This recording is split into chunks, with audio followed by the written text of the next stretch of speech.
திருப்பரங்குன்றம் விவகாரத்தில் தமிழக அரசு மத நல்லிணக்கத்தை பேணும் விதமாக தைரியமான முடிவை எடுத்துள்ளதாகவும் இதனை எஸ்டிபிஐ கட்சி வரவேற்பதாக கட்சியின் மாநில பொதுச் செயலாளர் அபூபக்கர் சித்திக் கோவையில் தெரிவித்துள்ளார்.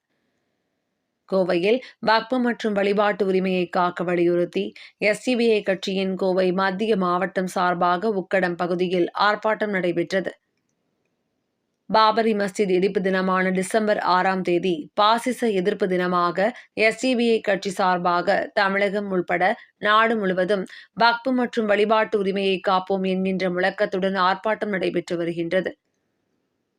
இதன் ஒரு பகுதியாக எஸ்டிபிஐ கட்சியின் கோவை மத்திய மாவட்டம் சார்பாக உக்கடம் பகுதியில் மாவட்ட துணைத் தலைவர் சிவக்குமார் தலைமையில் மக்கள் திரள் ஆர்ப்பாட்டம் நடைபெற்றது. ஆர்ப்பாட்டத்தில் மாவட்ட செயற்குழு உறுப்பினர் அப்பாஸ் வரவேற்புரையாற்றினார். மாவட்ட பொருளாளர் மீடியா மன்சூர் தொகுத்து வழங்கினார்.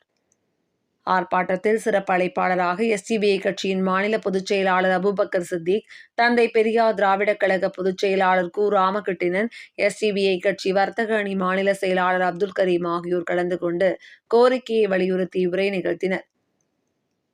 தொடர்ந்து செய்தியாளர்களிடம் பேசிய எஸ்டிபிஐ கட்சியின் மாநில பொதுச் செயலாளர் அபூபக்கர் சித்திக், திருப்பரங்குன்றம் விவகாரத்தில் தமிழக அரசு தைரியமான முடிவை எடுத்துள்ளதாக கூறிய அவர், இதனால் மத நல்லிணக்கத்தை பறைசாற்றுகின்ற வகையில் எடுத்த முடிவை வரவேற்பதாக கூறினார்.